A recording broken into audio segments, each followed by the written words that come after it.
자, 이번 시간에는 박두진의 해를 살펴보겠습니다. 지난 시간에 우리가 물이 되어 강은교님의 그 시를 살펴보았는데, 여기서 바라보는 물과 불의 대립관계, 그리고 나중에 시인이 가고자 하는 넓고 깨끗한 하늘, 이것과 여기 해에 나타난 그 박두진님의 그 시세계, 이게 어떻게 구분되는지 한번 보겠습니다. 일단 시를 보면요, 이게 1949년에 발표가 됐습니다. 그러나 실적으로 이 작품은 1945년 이전에 쓰여졌다는 이야기가 있습니다. 해야 솟아라, 해야 솟아라, 말갛게 씻은 얼굴 고운 해야 솟아라. 산 넘어서 어둠을 살라먹고, 산 넘어서 밤새도록 어둠을 살라먹고, 이글이글 애띤 얼굴 고운 해야 솟아라. 달밤이 시려, 달밤이 시려, 눈물 같은 골짜기에 달밤이 시려, 아무도 없는 뜰에 달밤이 나는 시려. 해야, 고운 해야, 내가 오면, 내가 사 오면 나는 청산이 좋아라. 헐헐헐 기슬치는 청산이 좋아라. 청산이 있으면 홀로라도 좋아라. 사슴을 따라 양지로 사슴을 따라, 사슴을 만나면 사슴과 놀고, 칙범을 따라 칙범을 만나면 칙범과 놀고. 해야, 고운 해야, 해야 솟아라. 꿈이 아니래도 너를 만나면 꽃도 새도 짐승도 한자리 앉아 우어이 모두 불러 한자리 앉아 앳되고 고운 날을 누려보리라. 이렇게 되어 있습니다. 네, 읽어보시면 알겠지만 굉장히 그 종교적인 성격과 희망적인 미래를 그리고 있습니다. 종교적인 성격도 드러나 있고요. 결국 그 이상적인 세계가 위에서 강은교 시인의 시와는 달리 여기서는 해가 솟아나는 것, 일출, 이런 걸 통해 이루어진다는 그런 차이가 있습니다. 그러니까 해는 광복의 벅찬 기쁨 속에서 모든 생명체들이 서로가 평화롭게 화합하고 공존하는 이상적인 삶에 대한 그런 소망을 노래하는 거죠. 그래서 이제 갈등이 사라지고 조화와 화합이 이루어지는, 특히 밝은 세계가 도래하기를 간절하게 염원하고 있습니다. 그래서 이게 박두진님의 지금 이 시를 보면요, 이분의 시는 이렇게 자연 세계를 얘기합니다. 해, 청산, 자연을 얘기하되 자연에 대해서 느끼는 감각적인 기쁨을 정신적인 경험으로 전환시킨다는 데 초점이 있습니다. 자연과 인간을 대비시켜 존재의 의미를 추구한 다음에 자연은 인간에게 새로운 생명을 불어넣어주는 일종의 구세주, 메시아 역할을 하는 거죠. 그래서 일종의 매개적 존재, 이상세계를 추구할 수 있는 매개적 존재로 자연이 등장을 한 겁니다.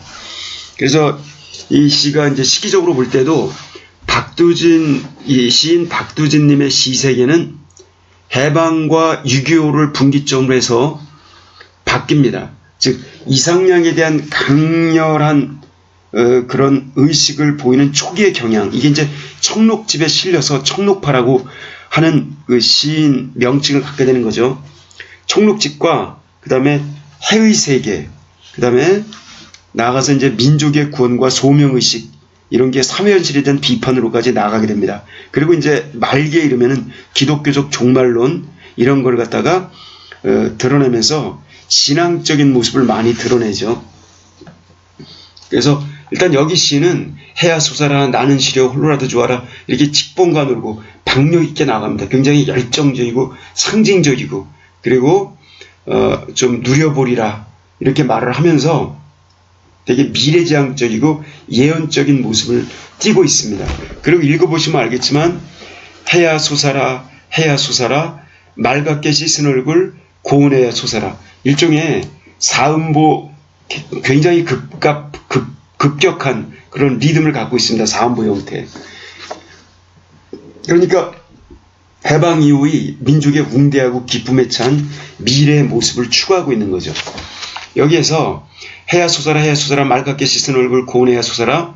아침에 그 일출이 이렇게 항상 멋있고 장엄하겠죠. 누구나 보는 사람이 다 감동이겠죠.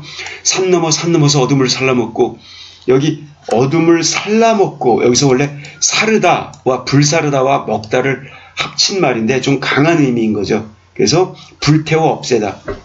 그래서 태양이 뜰 때 태양을 막는 모든 것을 다 불살라서 없애버리고, 이런 뜻인 거죠. 그래서 산 넘어서 밤새도록 어둠을 살라먹고, 예를 들면 지리산 같은 곳에 가가지고 일출을 보면은 해가 산 넘어서 쫙 동해바다에서 떠오르는 것을 알 수가 있습니다. 물론 동해에서 일출을 봐도 또 굉장히 멋이 있습니다만, 그래서 이렇게 산에서 보는 일출과 그 바닷가에서 보는 일출이 다르죠. 근데 지금 시인은 여기 산 넘어서라고 하는 걸로 보아서 이 시인은 바닷가에 에서 떠오르는 해를 생각한 건 아닙니다. 그래서 이글이글 앳된 얼굴 고운해야 솟아라. 해가 솟아날 때 그 모습을 이렇게 멋지게 표현을 했습니다. 그리고 나서 달밤이 시려 눈물 같은 골짜기에 달밤이 시려 아무도 없는 뜰에 달밤이 나는 시려, 이렇게 말을 했습니다. 여기서 달밤이 싫다라고 말하는 것은 사람들이 서로 해치고 억압하고 약탈하고 고통을 주고받는 그런 현실이 싫다는 거죠. 달밤은 우리가 흔히 말하는 아름다운 낭만적인 연애의 시간, 이런 게 아니라 인간 세상의 모든 부정적인 속성이 표출되는 시간입니다. 그리고 여기 골짜기의 달밤 했죠. 이 골짜기는 되게 음습하고 어둡고 춥고 칙칙한 곳이죠. 여기에 달밤, 그래서 이 달밤은 골짜기의 달밤이라고 하는 것은 음습한 분위기와 연결되면서 당시의 부정적인 상황, 이렇게 연결을 시켜볼 수가 있어요. 그리고 여기 아무도 없는 뜰에라고 말을 했습니다. 아무도 없는 뜰에 달밤이 나는 시려라고 이렇게 말을 했습니다. 되게 이제 고독하고 혼자 있는 게 싫다는 거죠. 근데 여기 위에서 보면은 해야 솟아라 맑게 씻은 얼굴 고운해야 솟아라 산 넘어 어둠을 살라먹고, 여기에서는 그러니까 여기 맑게 씻은 얼굴 고운해야 솟아라 그랬어요. 이건 천진난만하고 참신한 해를 말하는 거죠. 희망과 광명의 상징. 그리고 해한테 어두운 시대를 밝히는, 이제 해를 통해 어두운 시대를 밝히는 새로운 역사가 생긴다는 걸 말하는 거죠. 그래서 일종의 솟아라라고 하는 것, 이렇게 그리고 똑같은 말을 계속 이렇게 반복했어요. 해야 솟아라. 일종의 반복법인 거죠. 그리고 해에게 맑게 씻은 얼굴, 이런 쪽으로 표현을 해서 해를 사람에게 비유를 했습니다. 의인법. 그리고 나서 해야라고 이렇게 불렀죠. 이건 도노법이라고 그러죠. 이렇게 호칭하는 것, 그런 식으로 말을 했습니다. 그러면서 여기 이글이글 앳된 얼굴 고운해야 솟아라. 여기에서도 이글이글 타오르는 불길로 강산을 덮고 있는 어둠을 싹 불태워버리라, 이런 얘기입니다. 우리에게 새로운 광명을 안겨줄 해야 어서 솟아라 라고 말하는 겁니다. 그리고 이글이글, 이거는 일종의 모양을 상징한 거죠. 모양 상징. 그래서 일종의 의태법이라고 볼 수가 있습니다. 음성 상징인 거하고 비교를 하셔야 됩니다. 그리고 이제 쭉 가시면은 사슴을 따라 양지로 사슴을 따라, 사슴을 만나면 사슴과 놀고, 칙범을 따라 칙범을 만나면 칙범과 놀고. 자, 여기 대목에서는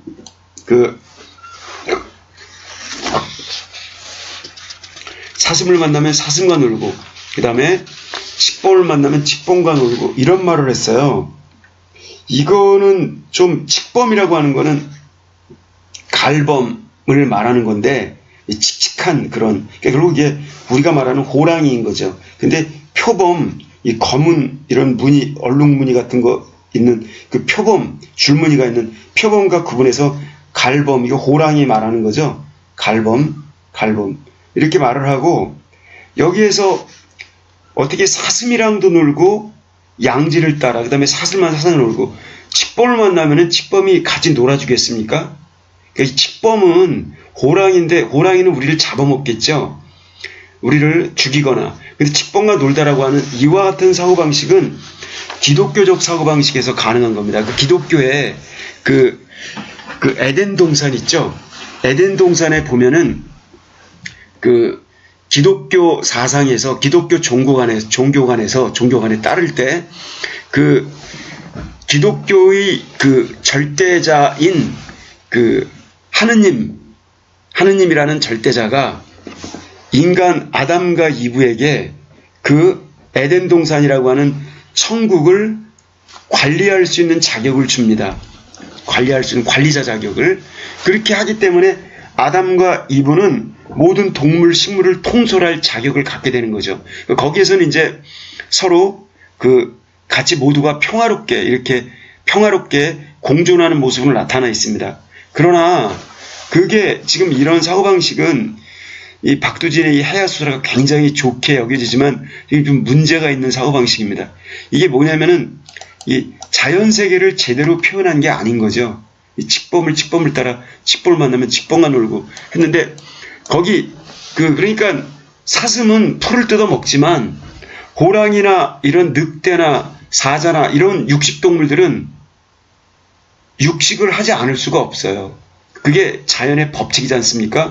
그와 같은 존재의 법칙, 자연의 법칙을 무시한 발상인 거죠. 그러니까 이런 발상은 굉장히 시인의 상상력이 아무리 간다 하더라도 이거는 좀 뭐라고 할까?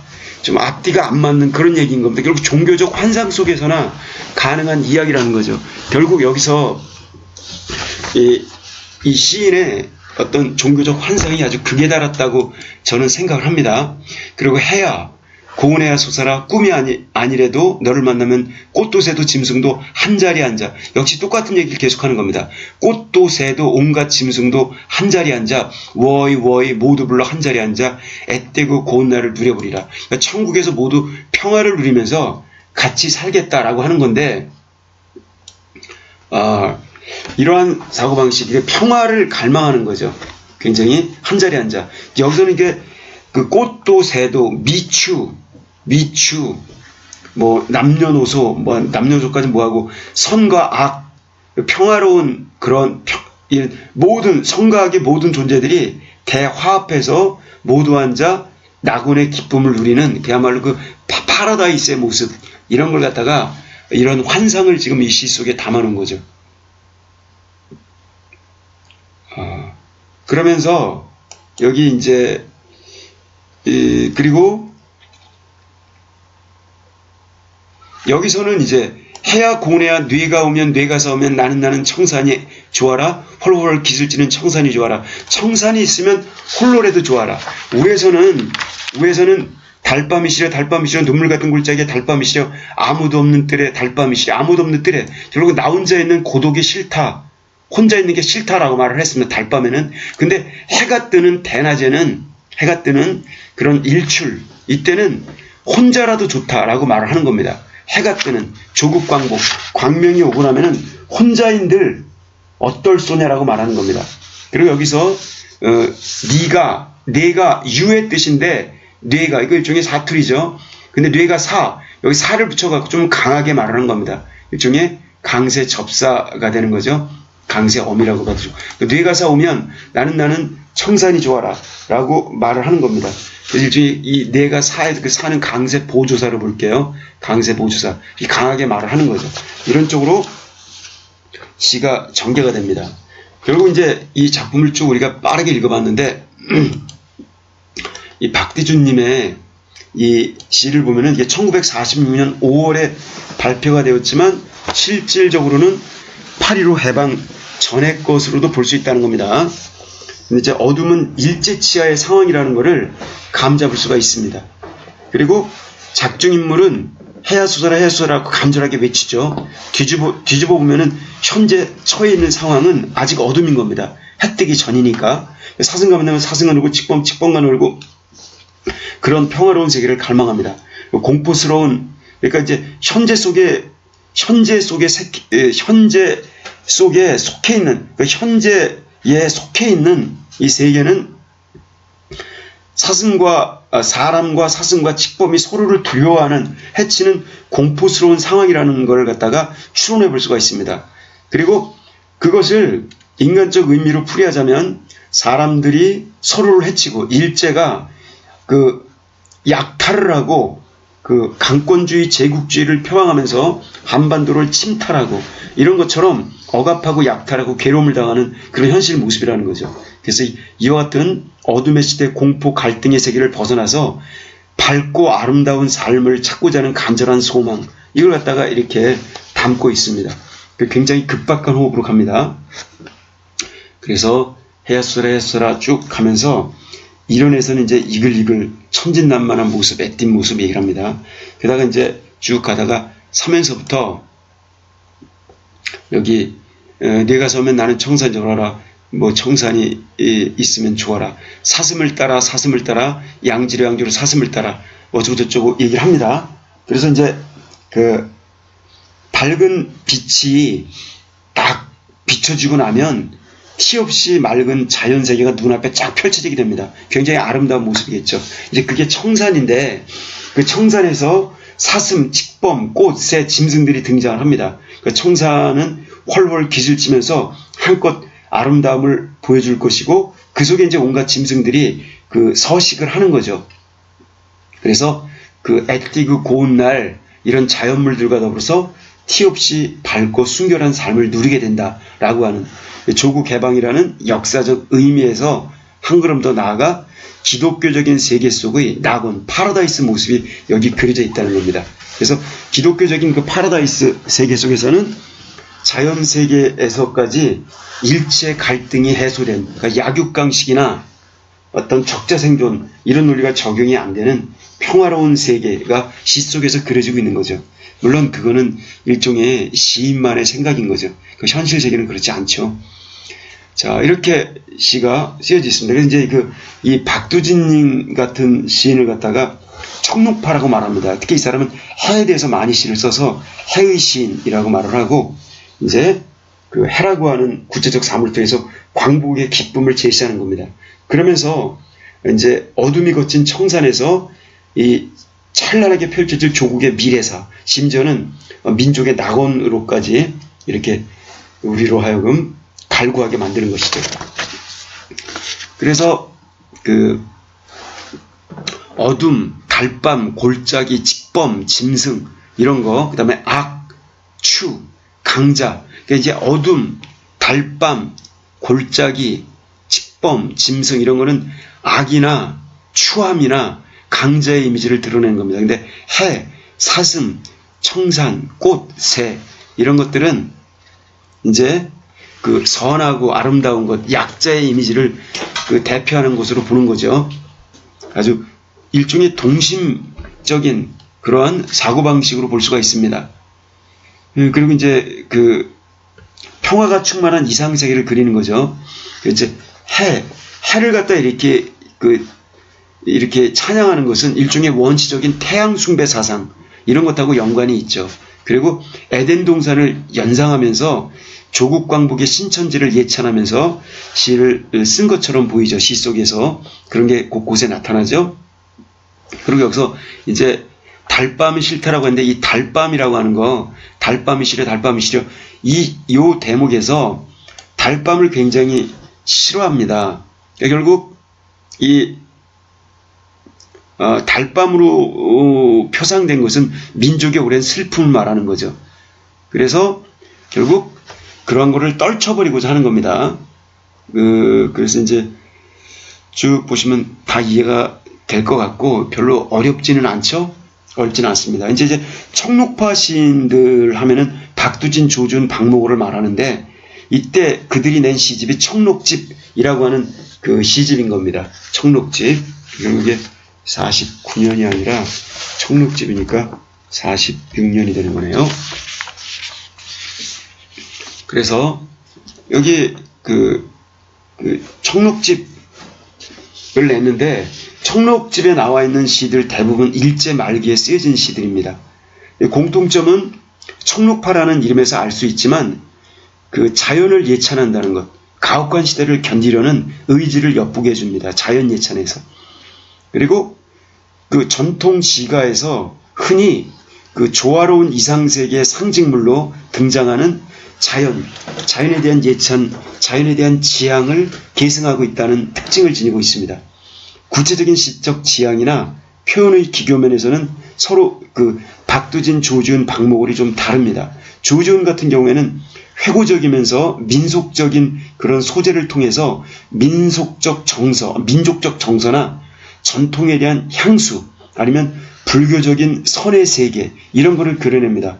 박목월은 향토색이 아주 짙은 토속적인 언어를 쓰고, 그 다음에 아주 정형적인 율격, 정형률을 갖다가 외형률을 구사하면서 간결한 이미지, 그러나 그 속에서 나타나는 서정성은 굉장히 섬세한 그런 시의 세계를 보여주는 데 반해서 박두진님은 기독교적인 생명사상, 그리고 그런 기독교적 생명사상에 근거한 자연 친화적인 노래를 갖다 이렇게 쓰게 되는 거죠.